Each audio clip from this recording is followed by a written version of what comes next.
Hey, how's it going, music producers, noisemakers, and chaos seekers? Joe here from Joyful Noise Productions, bringing you some breaking news. The reason why it's breaking news is because it may affect you. It definitely may affect me too. So let's go ahead. Let's get right into it. Now, right now, as the past 1 or 2 days, there's been news about a certain software maker, which is Native Instruments. Now, Native Instruments is something I personally use.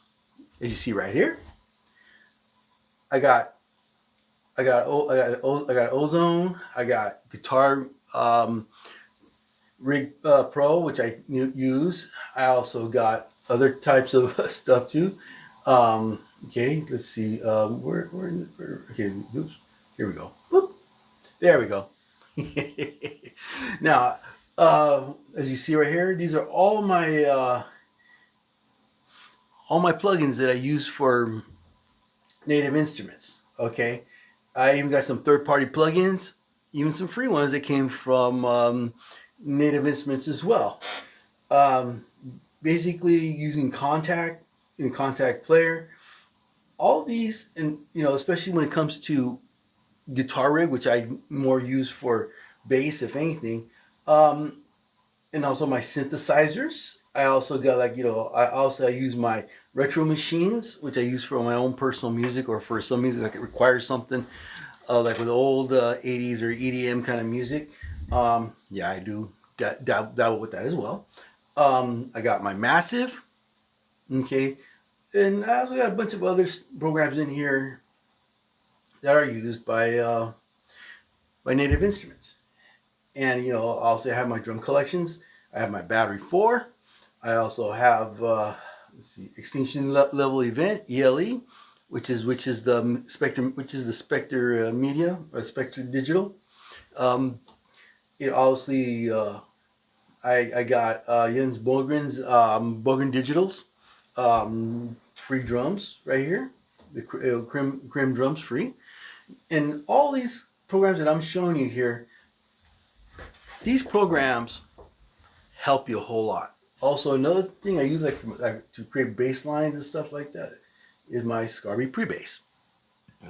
Okay, I also use other types of bass sounds as well. Now, you're probably thinking, well, what's the big whoop? I mean, okay, how is this going to affect you? Well, they went broke. They went broke, I guess, because they bought too much stuff. I mean, I kind of been following them a lot lately. They've been buying. They bought Isotope. They also bought Splice, which is one of them, which is their other brands. They also bought other kinds. They also got into other stuff as well, and they found themselves in over their head. In an article, now they're going to the court and they're declaring insolvency. What does that mean? They're about to go broke and they're going to go bankrupt at the same time. What does that do for users? Who knows? I would say, in this respect, they're that they should stop buying stuff. Okay, sell off what you have. Let Isotope be Isotope as it once was. Okay, I get it. Yeah, it would have made the branding better, and not just that. I'll admit, you got Native Instruments has been supporting the product, not the brand. See, that's why Cakewalk failed under Gibson, and this is why Fender's coming under a lot of heat with personas.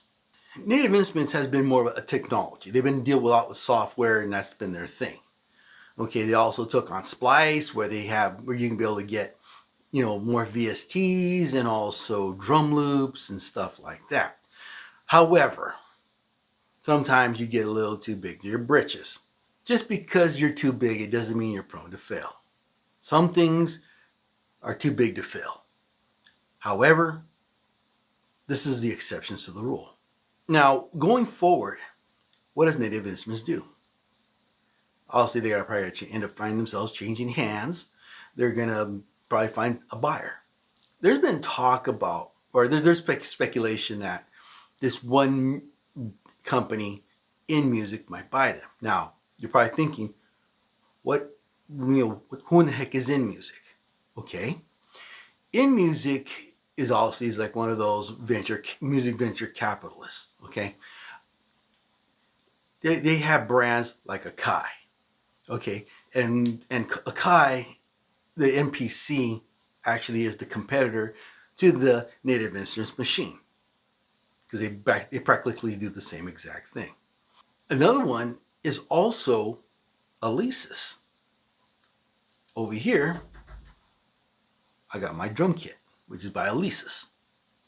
So they're buying anything music related. Now, obviously, Akai has gotten a little better, and they've been able to integrate some bits of the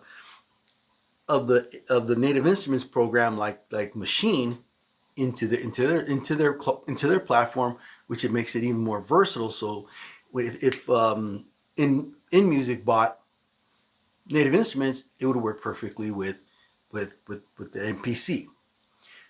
Now, as far as Alesis is concerned, I hope they get rid of big fat drums and they put in battery, or they add battery to their lineup, because battery has a bunch of good drums in it as well. So with that being said, you know, InMusic is one of the companies. Now there would be another company that I would think would benefit from it, which is my boys at Behringer. Mr. Yuli at Behringer, if you're hearing this video, buy Native Instruments, please, but don't make it Chinese. Now, with all that saying, again, where's the future of Native Instruments going? I don't know. At best, if the company dissolves completely, I just hope they make these plugins for. Hope they keep these plugins in perpetuity. In other words, forever. And some of the ones that they haven't got rid of yet, hopefully they become free programs. Especially the Electric Storm and Alicia's electric piano or electric keys. How would this affect you? Well, Contact Essence was a good starter pack. It probably still can be. I don't know. I'm still if let's see what goes on in the next few months. See what happens. If they're still offering Contact's Essentials for free, I'll show you how to use that to build your music with it. You know, I'm gonna put it in the Home Studio Revolution series, because if you got a controller like this one right here, or you got a small little like the ones I showed you in my prior video, you're gonna see that that Native Instruments can be a good friend. A friend in need is a friend indeed. You know, even though I got other videos that I'm coming up with where we can be able to kind of work around certain things like that, like maybe the use of loops.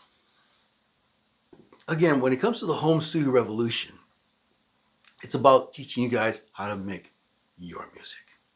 Okay. So do me a favor, like and share, just subscribe. I know, let's just say there's a certain video I saw that's not cool to do that, even though it's kind of a mandatory thing to do, as far as to ask you guys to do me a solid and to like this video, share, and subscribe. But it is what it is for right now. But if you guys are getting any information benefiting from it, just go ahead and like, share, and subscribe, and we'll see you on the next one.